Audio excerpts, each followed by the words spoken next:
내 하나님 여호와께 가증한 자니라. 이런 제목으로 신명기 강의를 이어가도록 하겠습니다.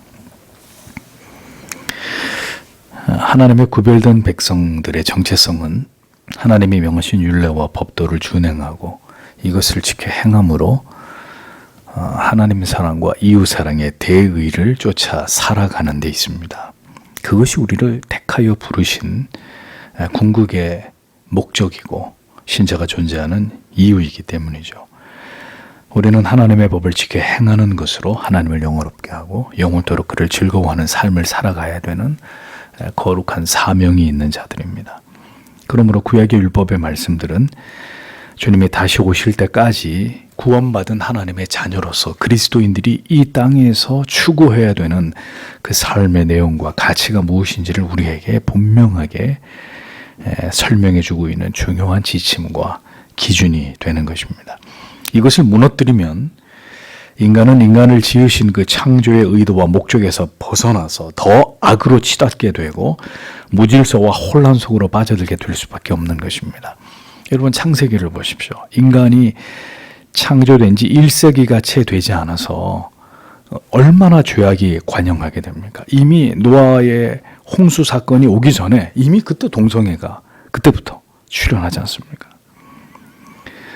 하나님이 말씀하신 것에서 벗어나는 즉시 인간은 서서히 악을 향해 가는 게 아니라 인간에게서 드러날 수 있는 모든 악이 그대로 발현돼서 어느 시대든 최악의 상태를 만들어내고야만은 그런 사악한 존재가 하나님을 떠난 하나님의 법을 버린 인간들이 만들어내는 모습들이라는 거죠. 그 창조의 의도와 목적에서 벗어나면 무섭게 악을 향해서 치닫고 무질서와 혼란에 깊이 빠져들 수밖에 없다라는 거죠. 그래서 성경에서 비롯된 정치관, 성경에서 비롯된 경제관, 성경에서 비롯된 문화관, 결혼관, 이런 올바른 신앙의 정신에 입각해서 신자는 그 모든 것을 쫓아서 이 세상에서 살아가야 되는 중대한 사명이 있다는 거죠. 반듯한 삶을, 그러니까 성경에서 나온 모든 것들을 가지고 세상을 움직여 가야 되는 이 책임이 우리에게 있다는 겁니다. 시류에 영합하고 세속의 유행을 따라 살아가서는 안 되고 그리스도인의 분명한 자기 정체성을 잃지 않고 오직 복음에 합당하게 살아가기 위해서 그리스도인들은 최선의 노력을 다해야 되는 것입니다. 지금처럼 절대 진리가 멸시를 당하고 법과 윤리와 도덕의 기준이 붕괴되는 시대라면 더욱이 신자는 힘써 성경이 말씀하는 올바른 삶의 원리를 지향하면서 세상과 더욱 차별된, 더욱 성별된 삶을 살아가기 위해서 노력하지 않으면 안 된다라는 것입니다. 성경의 진리의 다림추를 놓아서, 다림추가 뭔지 아시죠? 요즘은 건물 지을 때 다 컴퓨터 최첨단 장비를 가지고 그렇게 건물을 짓지만 예전만 해도 건물이 1층, 2층, 3층, 4층 올라가면서 건물이 반듯하게 올라가기 위해서 건물 중앙에다 다림추를 내려가지고 건물을 건축을 하지 않았습니까? 중심을 잡게 하기 위해서. 성경의 진리에 다림추를 놓고 언제나 나의 영혼과 삶이 성경의 진리를 쫓아서 올바른 삶을 지향해 나가는 일에 거기다 뜻을 두고 하나님의 은혜를 구하는 그런 심령들이 되어야 한다는 것입니다. 악한 시대를 살아가는 그리스도인들에게는 이보다 중요한 사명이라는 건 존재하지 않습니다. 이스라엘의 새로운 세대를 향해 하나님께서 명하시는 삶의 세부적인 사항들이 계속해서 모세를 통해서 전달되고 있었습니다. 하나님께서는 그렇게 이스라엘 백성들이 이 모든 하나님의 율례와 법도를 지킴으로 하나님을 알지 못하는 자들과 반드시 구별될 것을 계속해서 말씀하고 계셨습니다. 지난주의 말씀은 소유를 잃어버린 어려움을 당한 이웃을 외면하지 말아야 되는 이 거룩한 의무에 대해서 우리가 생각을 해보았습니다. 이어서 성경은 계속해서 하나님께서 이스라엘 백성들에게 말씀하시는 언약 백성들이 지켜야 될 사항에 대해서 여러 가지 이제 좀 더 구체적인 부분들에 대해서 말씀하고 있는 이런 내용들이 이어집니다.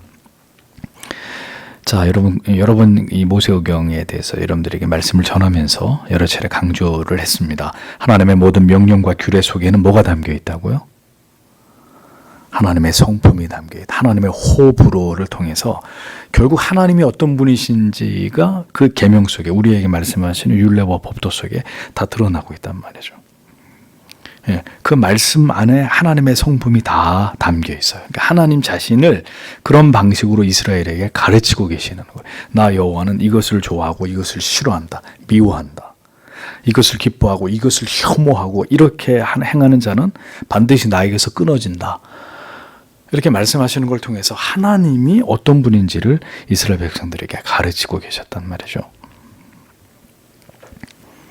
하나님의 백성들은 어느 시대이든지 그 시대의 정신, 그 시대의 대다수의 사람들이 옳다고 믿는 가치관을 쫓아서 살아가는 것이 아니라 성경이 모든 시대를 뛰어넘어서 이것이 하나님의 뜻이라고 말씀하신 그 말씀에, 그 계명에, 그 율례에 순복하고 그 가치를 따라가야 되는 사람들입니다. 그러므로 오늘도 우리는 이 하나님의 말씀에 집중하면서 그 말씀 안에서 우리의 삶의 올바른 방향, 올바른 원리들을 발견하고 그것을 지켜나가는 자들이 되어야 한다는 거죠. 5절 말씀을 보겠습니다. 남자에게 속한 것이 여자 위에 있어서는 결코 안 된다. 그리고 남자는 여자의 의복을 결코 입지 말라. 왜냐하면 이같이 하는 모든 자는 내 하나님 여호와의 싫어하시는 것이기 때문이다. 이렇게 기록되어 있습니다. 여자가 남자의 옷을 입고 남자가 여자의 옷을 입는 것, 이것을 하나님이 어떻게 여기신다고요? 가증하게 여기신다. 이렇게 성경이 말씀하고 있습니다. 자, 그런데 원문을 더 깊이 들여다보죠. 여호와께 가증한 자, 토아바트 예호와라는 말인데 직역을 하면 여호와께서 싫어하시는 것, 이것도 약해요, 번역이. 좀 더 정확히 번역을 하면 여호와께서 극도로 혐오하시는 것, 이런 뜻입니다. 그러니까 죄들을 다 하나님이 싫어하시고 미워하시는데 여기서 토야바라는 단어, 이 히브리어 특별히 이 단어를 쓴 것은 그 중에 가장 혐오하고 가장 미워하시는, 하나님이 가장 싫어하는 죄예요. 싫어하는 죄. 그래서 어느 정도까지 그 하나님이 그것이 그 죄를 혐오하시냐면, 다른 것은 하나님이 진노하시고 미워하셔도 속죄하면 어떻게 하세요? 용서해 주시잖아요. 근데 이제 이런 죄를 저지르는 사람들은 하나님이 그들을 하나님께로부터 끊어낸다. 그러니까 결국 그들이 불택자이기 때문에 이런 어마무시한 죄를 저지르는 거라는 거죠.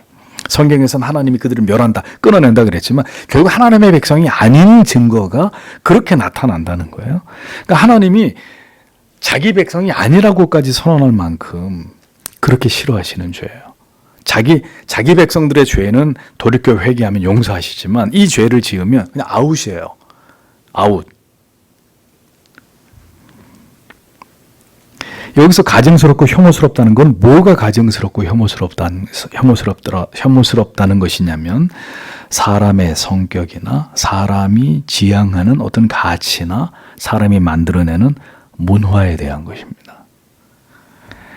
택하심을 입은 이스라엘 백성들이라 할지라도 그들을 하나님이 보시기에 그토록 혐오하신 이유는, 그런 택한 백성이지만 택한 백성 안에 지난주에 우리가 선택과 위기를 얘기하면서 말씀드렸잖아요. 결국 그 안에서 버려지는 자들이 있더라. 그들이 누구냐? 하나님이 혐오하시는 이스라엘 백성들인데 그 이스라엘 백성들이 저지르는 죄가 뭐냐? 이방신을 섬깁니다. 불순종합니다. 형식적으로 여호와를 섬깁니다. 그래서 하나님이 이스라엘이 왜 그렇게 됐느냐? 처음부터 그랬느냐? 아니죠. 가나안의 가증스러운 행위를 그들이 본받았기 때문입니다. 그래서 가나안에 들어가면 다 죽이고 어떤 것도 남겨놓지 말고 여호와만 경외하라고 했는데 가나안 사람들을 살려놓고 그들이 믿는 우상을 숭배하고 그들의 문화를 따라가니까 이스라엘이 그렇게 맛이 가버린 거거든요. 동성애를 비롯해서 심지어 그 당시에 짐승과 교합하는 행위 같은 이런 일들, 여호와께서 심히 가증하게 여기는 일이다. 하나님이 혐오하는. 그래서 그들은 하나님의 백성에서 절대로 인정하지 않고 하나님이 버리신 자들. 그런데 그런 죄를 누가 범했느냐? 이스라엘 백성들이 범했다는 겁니다. 그 밖에도 하나님께서 우상을 숭배하고 부정한 고기를 먹는 거, 혹은 하나님 앞에 흠 있는 제물, 그러니까 형식적으로 예배 제사 드리는 거예요. 흠 있는 제물을 갖다가 하나님께 바치고 마술을 행하고 저울을 속이고 우상을 숭배함으로 매음을 행하는 이런 것들, 하나님이 미워하고 극도로 혐오하는 죄로 이렇게 분류해 놓은 그런 죄들이에요. 예를 들어서 절거나 눈이 멀었거나 흠 있는 재물을 하나님께 드리는 일이나 창녀가 번 돈, 개 같은 자가 벌어들인 돈, 개 같은 자라는 건 성경이 좀 직설적으로 표현하는데 온갖 추악한 방법으로, 악한 방법으로 수입을 벌어들인 이런 거 하나님 앞에 가져오는 자들 있잖아요. 다 이 사악하고 혐오스러운, 하나님이 멸시하고 증오하는 자들이라는 거죠. 잘 보세요, 여러분. 이런 행위들은 다 종교적인 행위잖아요. 그렇죠? 종교적인 행위를 자기 나름대로 했단 말입니다. 하나님 앞에. 근데 하나님은 그를 버리시는 거예요. 넌 내 백성 아니야. 이렇게 되는 거죠. 그래서 제가 여러분들에게 누누이 말씀드리는 거예요. 예수를 적당히 엉터리로 믿다가 교회 안에 평생 그렇게 신앙생활 하다가 아웃되는 사람이 한둘이겠습니까? 나중에 죽었는데 천국 문 앞에서 아무개 왔습니다. 네 이름은 여기 없어. 미안하지만. 응? 생명록을 이렇게 펼치고 아무개 네 이름은 여기 없다. 그럼 어떻게 되는 거예요? 지옥이죠, 그 사람은. 지극히 나름대로 종교적인 행위를 했어요. 뭐 은혜와 감격 속에 예배를 드리든 예배 시간에 졸든 딴 생각을 하든 하나님 앞에 정성을 다해서 시간과 물질과 몸을 드리든 대충 드리든 뭐 어떤 식으로든 종교 행위를 했단 말입니다. 그런데 우리의 나름대로 했던 많은 것들 가운데는 하나님이 혐오하시고 가증히 여기는 것들이 그 안에 적지 않다면, 그가 그걸 깨닫고 회개하고 돌이키지 않는다면, 평생을 그렇게 믿다가 죽을 것 같으면 그는 하나님의 자녀가 아닌 거예요. 하나님이 혐오하고 가증히 여기는 죄이기 때문에. 교회 다니면서 우상 숭배하고, 교회 다니면서 점 보고, 교회 다니면서 또 뭐 이렇게 유행수를, 우상 숭배적인 이런 어떤 신앙들을, 이런 삶을 버리지 못하는 이런 모든 것들이 하나님이 보실 때 가증스러운 거라는 거죠. 용서받을 수 없는. 본절에 기록되어 있는 말씀은 여러분 단순히 옷에 대한 어떤 취향이나 어떤 패션, 유행을 금지하는 이런 내용이 아닙니다. 이스라엘 백성들로 하여금 하나님께서 정하신 어떤 질서와 부동의 규칙을 결코 임으로 허물거나 그 경계선을 무너뜨리는 일에 대해서 하나님이 절대로 이것을 허락하지 않으신다는 것을 강조하신 말씀이에요. 단순히 여자가 남자 옷을 입고 남자가 여자 옷을 입은 것에 대해서 하나님이 가증하다고 하시겠습니까? 그런 문제가 아니라는 거예요.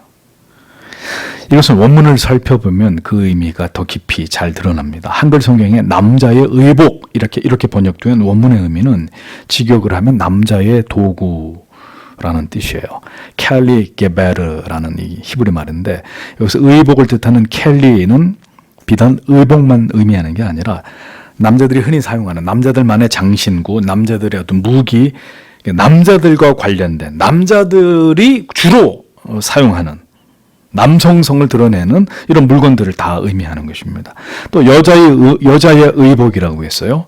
시물라트 이샤. 시물라트는 여성이 입는 커다란 외투를 가리킵니다. 그래서 그걸 딱 보면 저 여자 옷이다. 여자가 입는 옷이다. 근데 히브리의 복식 문화를 보면 여러분들이 간혹 그 시대의 그림을 어디서 보셨는지 모르겠습니다만 남자 옷이나 여자 옷은 어때요?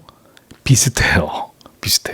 이게 치렁치렁한 이렇게 치렁치렁하고 허리에 띠를 두른 비슷하단 말이에요. 그런데 아무튼 이 시물라트는 여자가 입는 커다란 외투를 가리킵니다.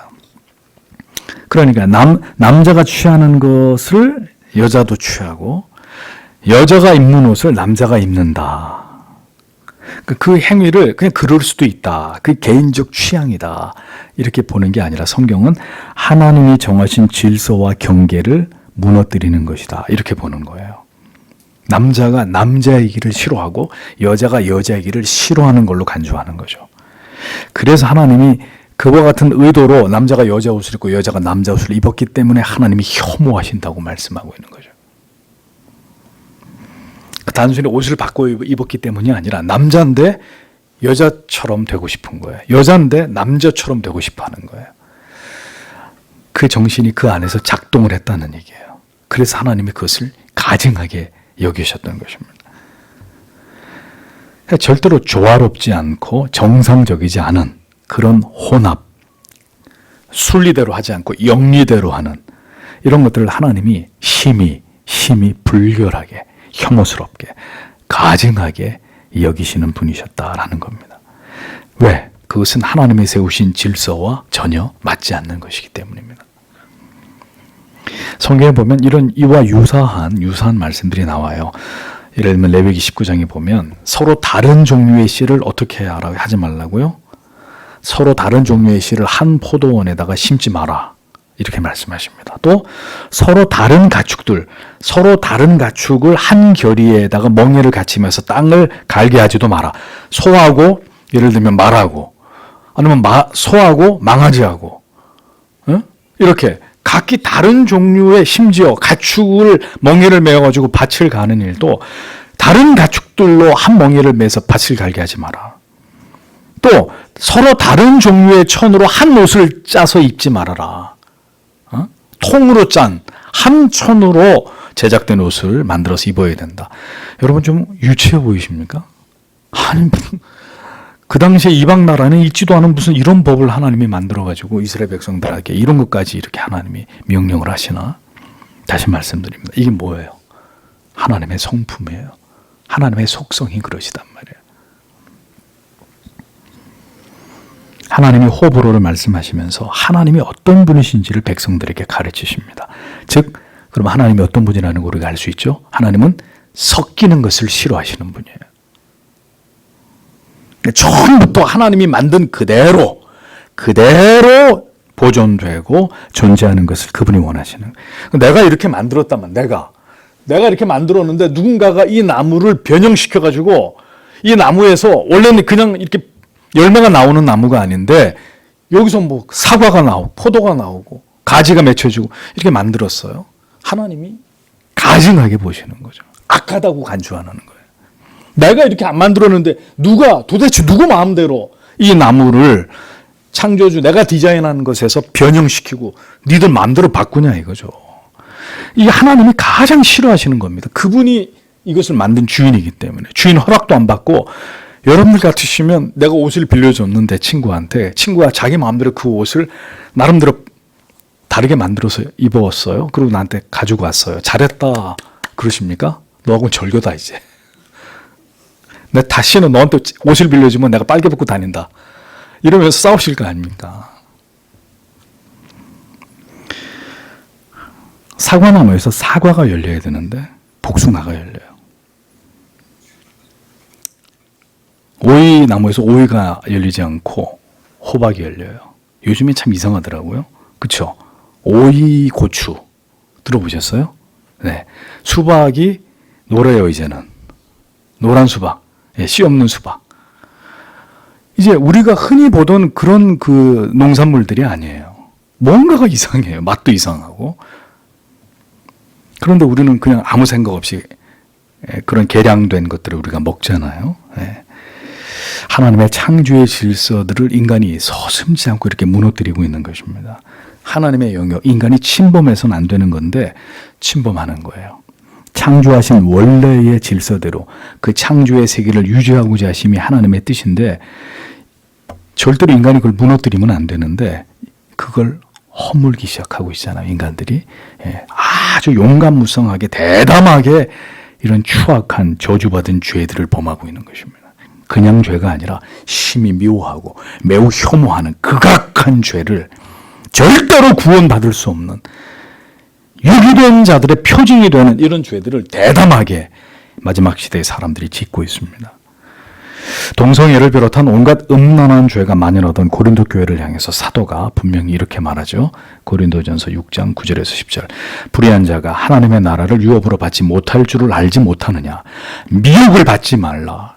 그러니까 여러분 잘 아시다시피 고린티언이란 말 자체가 호색한 사람, 아주 이게 음란한 걸 좋아하는 사람 이런 말이잖아요. 그러니까 고린도에 고린도 교회가 있었는데 그런 악한 곳에 교회가 있다 보니 성도들이 그대로 그런 죄악에 늘 노출이 되고 늘 유혹을 받고 그래서 심지어 이제 그것이 교회 안에까지 밀고 들어와서 교회 안에서 온갖 추악한 일들이 벌어지고 있었단 말이죠. 거기다 대고 사도 바울의 직격탄을 날리는 거예요.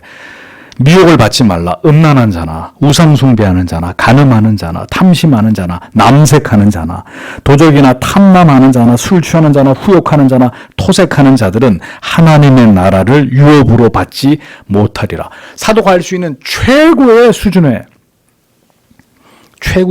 엄중한 경고로 너희들이 이런 죄를 저지르느냐? 만약에 이 고린도에 사는 이 악인들의 영향을 받아가지고 너희들이 하나님의 자녀라고 하면서도 그런 죄를 저지르느냐? 하나님의 나라를 유업으로 받지 못한다. 너희들은 끝이다. 그런 유혹을 받아들여서 그 죄를 범하는 즉시 너희들은 끝이다. 너희들은 하나님에게서 영원히 아웃이다. 인간은 그 지으신 창조주의 질서를 따라 살아가야 합니다. 그가 정하신 윤리와 도덕의 통치 아래서 인간다움을 지키면서 존재할 때 인간은 가장 아름답고 인간의 존엄을 지킬 수 있습니다. 그런데 타락한 인간은 그 하나님을 대적해서 지금 매우 위험한 도발을 감행하고 있는 거죠. 남자가 남자가 아니라고 얘기합니다. 여자가 여자가 아니라고 얘기합니다. 그럼 도대체 뭐예요, 그러면? 다 괴물들이죠, 그러면.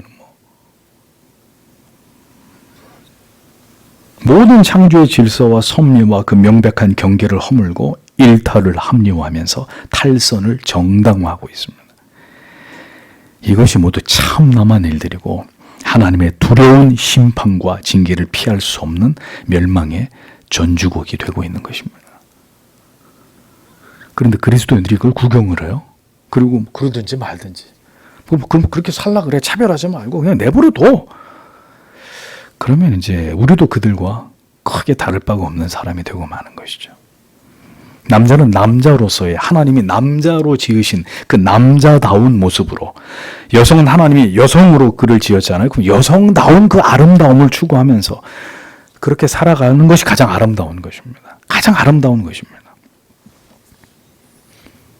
그래서 여러분, 남자가 여자처럼 머리를 기르는 거 과히 좋은 거 아니에요.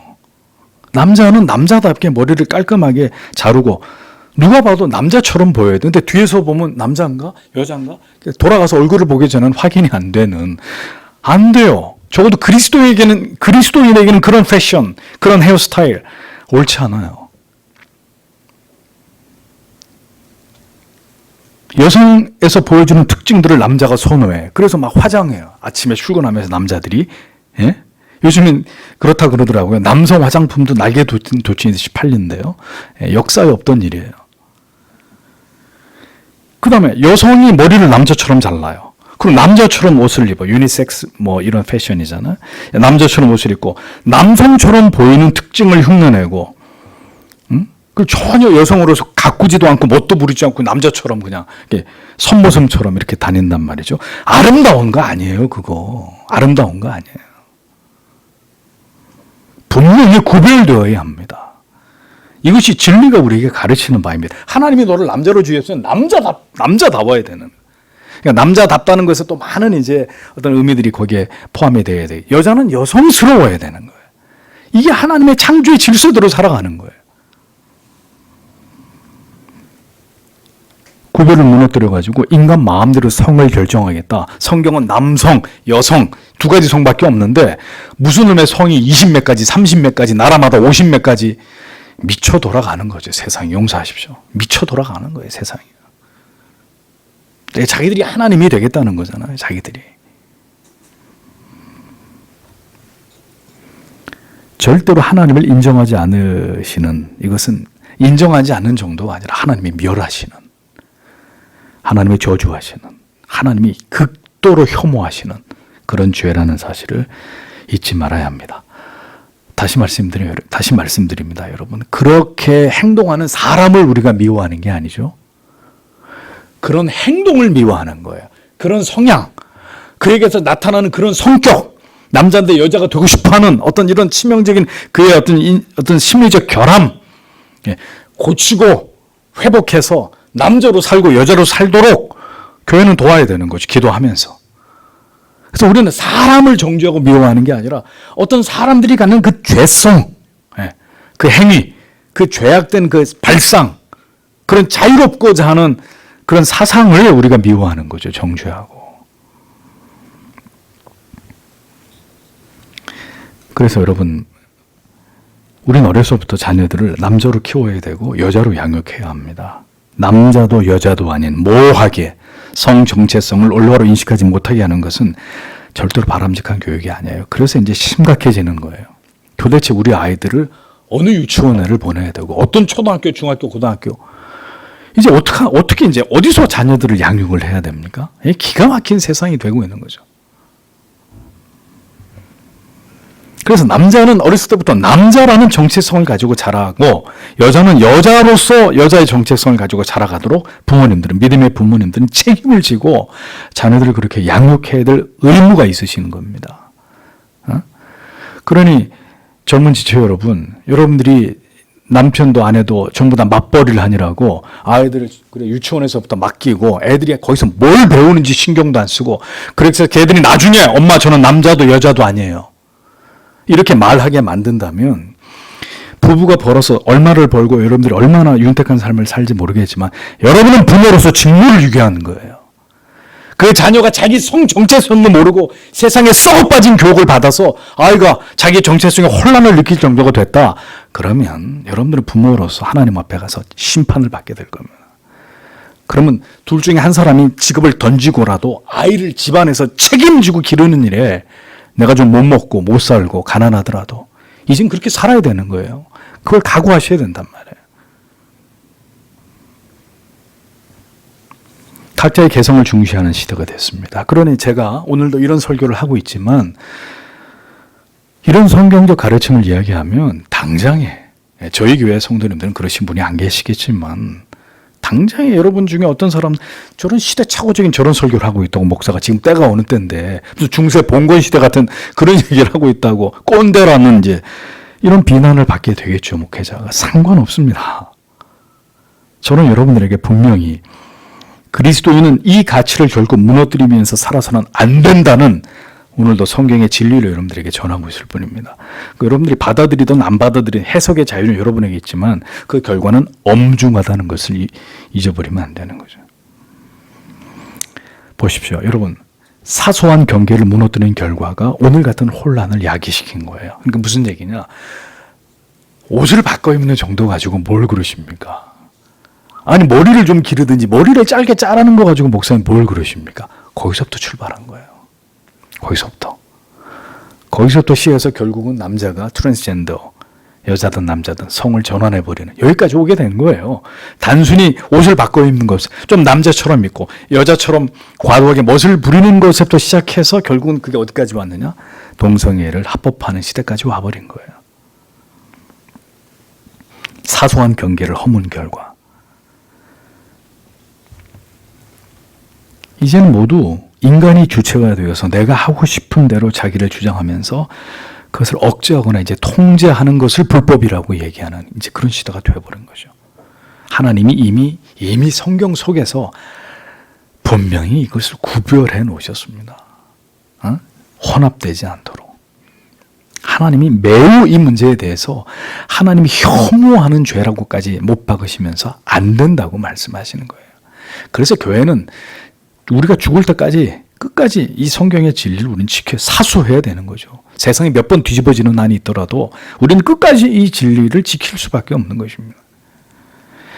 6절에서 7절을 보겠습니다. 만일 내 앞에 길에서 어떤 나무에서 혹은 땅 위에 새의 보금자리가 어린 것들이 혹은 알들이 그리고 그 어린 것들 위에 혹은 그 알들 위에 앉아있는 그 어미가 발견되면 너는 결국 그 새끼와 더불어 그 어미를 취하지 말라. 너는 반드시 그 어미를 놓아줄 것이다. 그리고 그 새끼들을 내가 너를 위해 취할 것이다. 그것이 너에게 잘 되고 내가 사는 날들을 길게 하기 위해서 이렇게 기록이 되어 있습니다. 자, 자연 속에서 뭐 인간의 필요에 의해서 식용이든지 아니면 그 새를 키우기 위해서든지 어떤 이유에서든지 자연 속에 있던 생물체를 인간이 취할 때 반드시 지켜야 될 규례를 하나님이 말씀하셨습니다. 자, 예를 들면 자연 속에 둥지를 틀고 살아가는 새를 사냥할 때 어미새와 새끼새 혹은 둥지 안에 알을 보게 됐을 때 성경 하나님 말씀하십니다.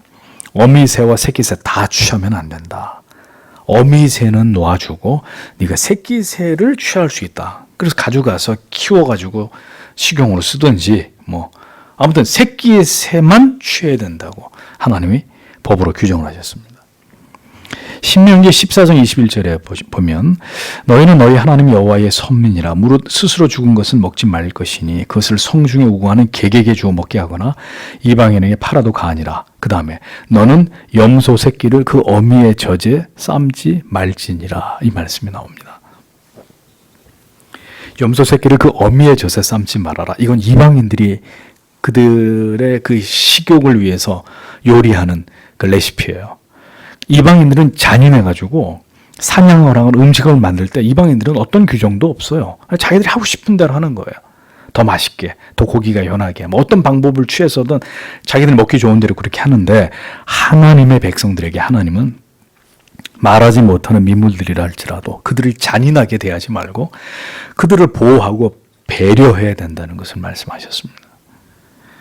왜냐하면 인간에게는 자연을 다스리고 정복할 또 자연을 잘 보존해야 될, 보호해야 될 의무가 있기 때문이죠. 하나님께서 창조하신 모든 종들을 보존하고 그들이 살아가는데 어려움이 없는 환경을 지켜나가고 그렇게 만들어가야 될 책임이 우리에게 있단 말이죠. 그래서 어미새와 새끼새를 모두 함께 잡아서 죽일 때 자칫 이런 일이 계속 반복되면 어떤 문제가 생길까요? 그 종이 멸종할 수도 있겠죠. 네. 그래서 하나님께서는 창조의 질서 속에서 만들어 놓으신 어미새와 새끼새 간의 그 애정 관계까지 인간들로 하여금 존중하도록 하나님이 말씀하신 것입니다. 만물 가운데 있는 이러한 질서를 무시하고 잔인하게 동물들을 학살하고 어미 새끼 구분 없이 막 씨를 다 말려버리는, 만약에 이런 인간들이 이런 악을 행할 것 같으면 그것은 정말 하나님이 진노하시는, 하나님이 미워하시는 일을 인간이 행하는 것이라는 거죠. 미개하고 어리석은 일인 거죠. 그러니까 여러분, 여전히 이러한 잔인한 방법으로 동물을 도살하고 그리고 모든 종류의 동물들을 식용으로 사용하는 이런 미개한 나라들을 우리가 보지 않습니까? 옆에서 5만 가지를 다 잡아먹고 말이죠. 며칠 전에는 제가 보니까 살아있는 개를 이렇게 삶아서 먹더라고요. 그러니까 저게 사람인가 싶은 거예요. 그러니까 다 그런 이유는 그들이 유기된 자들이기 때문에 그런 거예요. 하나님의 이런 법과 하나님의 말씀과 우리에게 주시는 거룩한 의무에 대해서 무지한 자들이기 때문에 뭘 못 먹겠어요. 뭘 어떻게 못 잡아 먹겠습니까? 그리고 그거에 대한 죄값을 톡톡히 받는 거 아닙니까? 그러니까 이런 모든 일들이 죄악된 일들이다라는 거죠. 무분별한 개발로 인해서 자연 환경과 생태계를 파괴하고 지구를 위험에 빠뜨리는 이런 일들 모두 하나님이 세우신 질서와 법을 무너뜨리고 파괴하는 악한 일들입니다. 인류는 그렇게 우리가 저지른 모든 악에 대해서 지금 스스로 벌을 받고 있잖아요. 하나님께서는 그의 구별된 백성들이라도 이와 같은 하나님의 뜻을 쫓아서 순종하면서 하나님이 창조하신 생명체들을 보호하고 관리할 의무를 부여하셨습니다. 그뿐 아니라 이 지금 말씀하신 이 계명을 잘 순종하여 지키면 어떤 복을 주십니까? 내가 하는 모든 일이 잘 되고 장수한다는 복을 약속해 주십니다. 그런데 여러분, 이 축복은 어떤 계명을 지킬 때 하나님이 약속하신 축복이죠? 10계명의 5계명입니다. 5계명이 뭐예요? 부모를 공경하라는 거죠. 놀라운 사실이죠. 형통과 장수의 복을 5계명을 지키는 것과, 그러니까 형통과 장수의 복을 5계명에 하나님이 축복의 언약으로 주셨는데 이 복을 자연을, 생태계를 잘 보존하는 사람에게도 같이 주겠다라는 거예요. 자연을 보호하는 사명과 의무에 충실하는 자들도 하나님이 똑같이 내가 잘 되고 내 생명이 길게 되는, 하나님이 5계명을 지킨 자에게 주시는 동일한 축복을 약속하고 계십니다. 보통 하나님이 이렇게 언약을 하실 때는 그 일을 우리가 잘 지키지 않기 때문입니다. 부모님을 공경하는 게 당연한데도 인간은 부모님을 잘 공경하지 않으려고 하는 죄성을 가지고 있어요. 자연을 보호하는 게 당연한데도 제가 여러분들에게 여쭤보겠습니다. 자연 보호 열심히 하십니까? 우리가 구체적으로 하나님이 우리에게 주신, 인간에게 주신 사명 가운데 생육하고 다스리고 번성하고 땅의 모든 것들을 잘 우리로 하여금 관리할 의무 주셨는데 우리가 살아가는 우리의 사고 속에 이 생태계들을 잘 보존해야 된다. 그래서 그것과 구체적으로 연결돼서 우리의 삶 가운데 자연보호를 실천하고 있는 이런 내용들이 나에게 지금 뭐가 있나 이렇게 보면 없어요, 별로. 우리는 여전히 일회용 컵 사용하고 있고, 그렇죠? 북극에 북극곰이 다 죽어가고 있는다고 하는데도 죽든지 말든지 그 나하고 무슨 상관이야? 그렇잖아요. 그래서 하나님이 이 자연을 보호하는 것에 대해서도 이것을 성실히 감당할 때 부모를 공경하는 자가 받는 복과 같은 복을 주겠다. 그까지 말씀하고 있는 중요한 내용인 거죠. 그런데 여러분 사실은 이것은 우리 자신에게도 매우 이렇게 우리 자신의 삶과도 직결되어 있는 문제예요. 왜냐하면 자연을 잘 보호하는 것은 인간의 건강과 수명과 가장 밀접한 관계가 있는 내용 아니겠습니까? 요 며칠 여러분 비가 많이 와서 정말 깨끗한 공기, 모처럼 이렇게 파란 하늘을 우리가 보지 않습니까? 그러고 있지만 우리는 이미 언젠가부터 미세먼지의 오염에 갇혀서 살고 있습니다.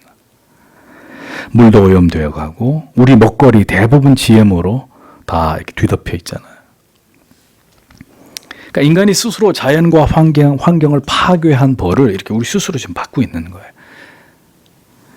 그리스도인들은 이같이 하나님이 지으신 자연을 보존하고 올바로 관리할 책임과 사명이 있다라는 것을 잊지 말아야 합니다.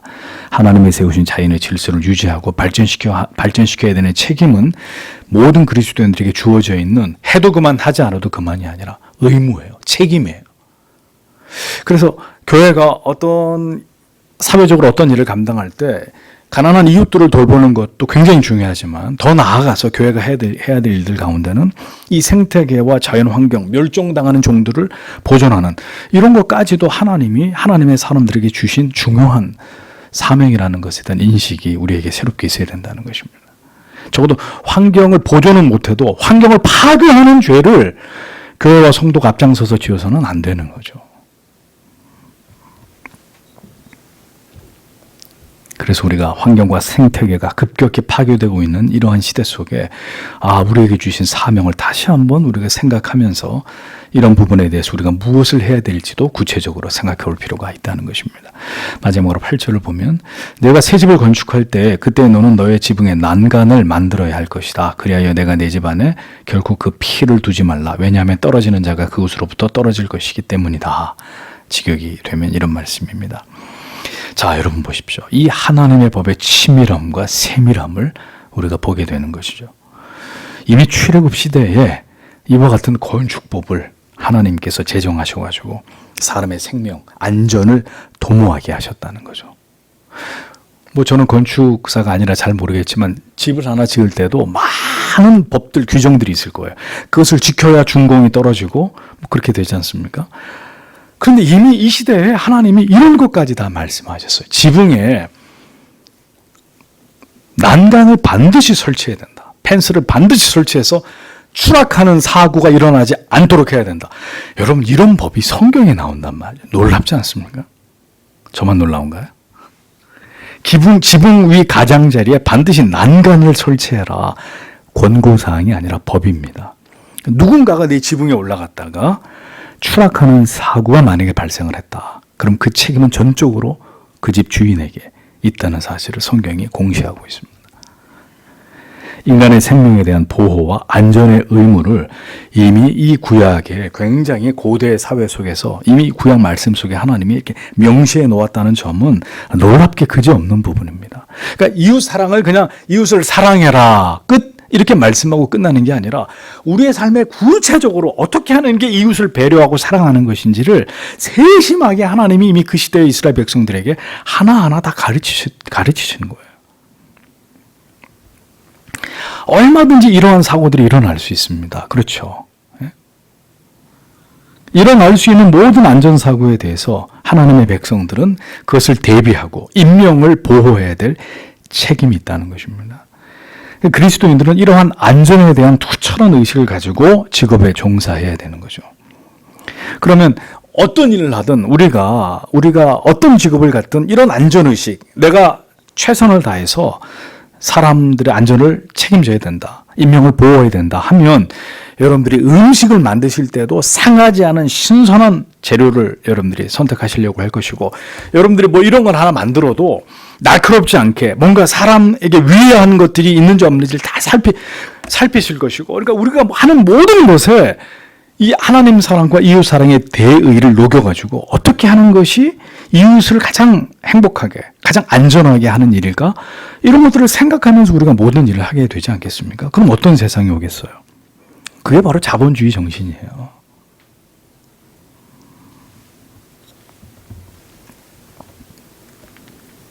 그리스도인들은 사람들의 안전을 도모해야 합니다. 그런데 단 우리의 안전을 도모하는 일도 하나님을 경외하는 법 그 위에 있을 수는 없는 거예요.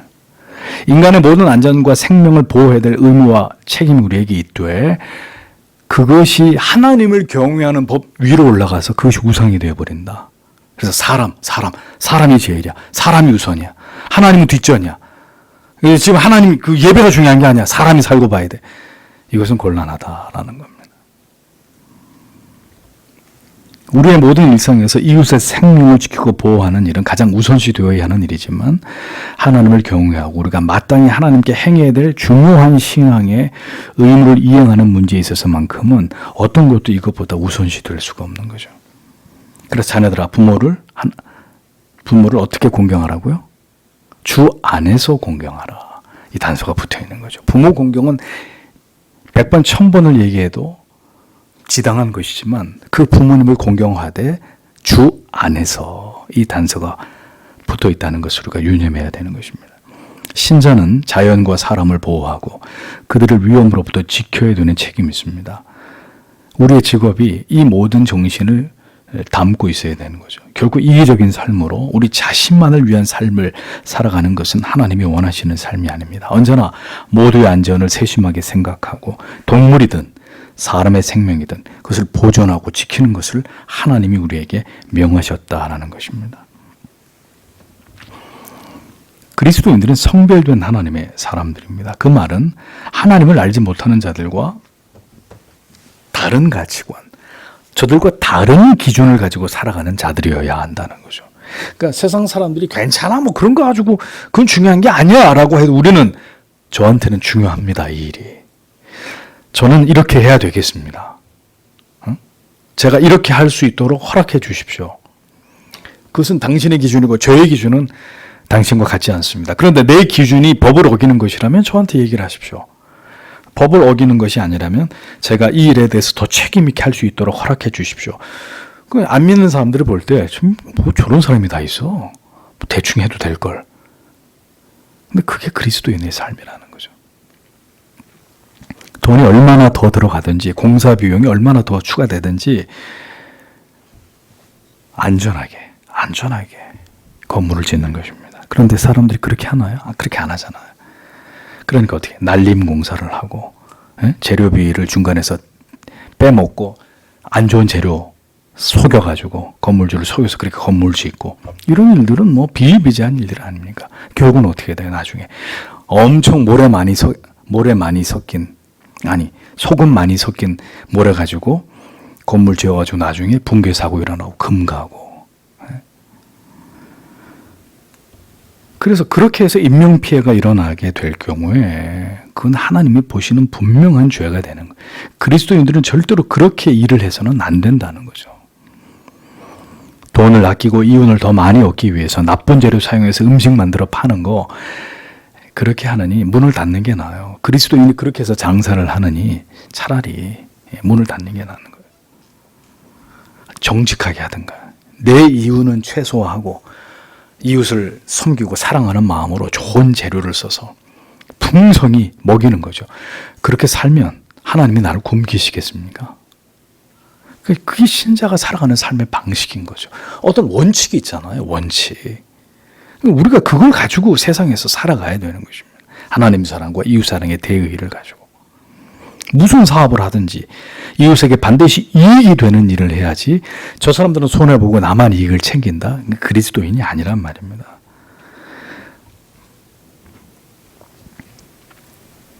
우리에게 주어진 일들이 다른 사람의 몸과 정신을 해하고 악한 영향을 주는 일들이라면 그 일을 즉각 멈추어야 합니다.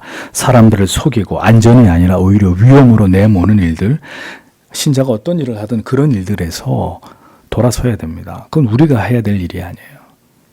그리고 그런 일이 벌어지는 현장에서 싸워야 되는, 그렇게 하지 맙시다.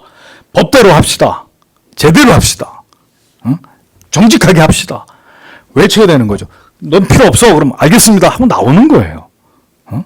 에이 그래도 알았어요. 그럼 뭐 모른 체 할 테니까 그렇게 하든지 말든지. 그렇게 비굴하게 하면 안 되는 거고. 그렇게 그리스도인들이 이 세상을 만들어가고 하나님이 세우신 질서와 경계와 안전의 기준을 지킴으로써 세상은 더 아름다워지는 것이고 안전해지는 것이고 평화로워지는 것입니다. 근데 그것을 인간들이 다 깨뜨리니까 세상이 어떻게 돼가요? 점점 더 불안해지고 점점 더 위험해지고 점점 더 무질서해지고 점점 더 혼란스러워지고 뒤죽박죽이 돼서 점점 더 살아가기 어려운 세상을 인간이 스스로 만들어가고 있잖아요. 재앙을 자초하고 있잖아요. 재앙을.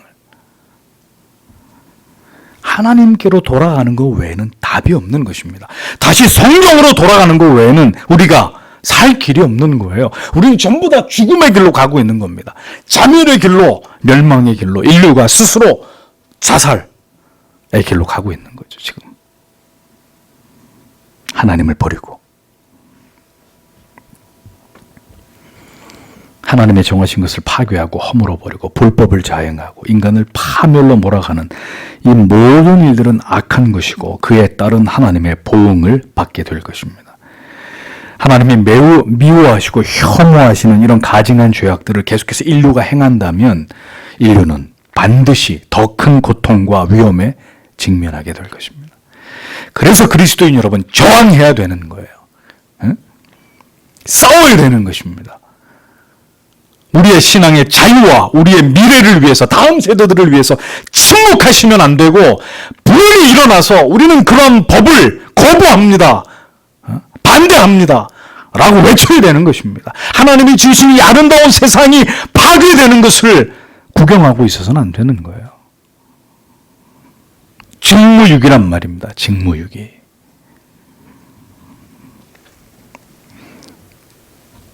언제나 하나님의 사랑과 이웃 사랑의 대의를 따라서 생각하고 행동하는 사람들이 되어야 합니다. 우리 모두 고심이 깊어가는 시대를 살아갑니다. 기도하고 기도했으면 어떻게 해요? 행동하고 불의와 싸우고 악과 싸워 나가야 되는 거죠. 선과 악이 뒤집어지고 모든 의와 불의의 판단이 주관적으로 다수에 의해서 결정되어 버리는 이 기가 막힌 세상이 펼쳐지고 있잖아요. 법치가 다 무너져 버리고 권력을 가진 자들에 의해서 모든 것들이 좌지우지되는 이상한 세상을 우리가 살고 있잖아요. 지금.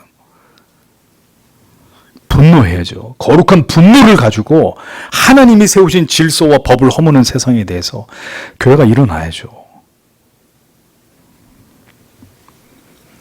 그리스도인으로서 우리는 이러한 세상에서 어떻게 무엇을 위해 살아야 될지를 이제 생각하지 않으면 안 됩니다.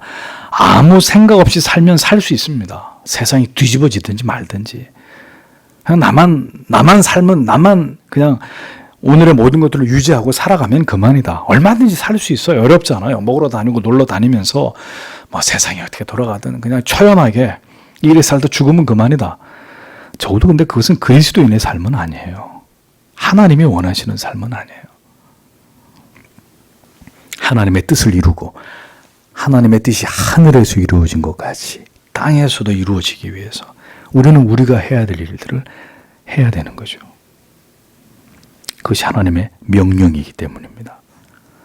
주님께서 우리에게 그렇게 하나님의 뜻을 이 시대 속에 이루어갈 수 있는 믿음과 담대함을 주시기를 오늘 밤에도 다 함께 기도하기 원합니다. 기도하겠습니다.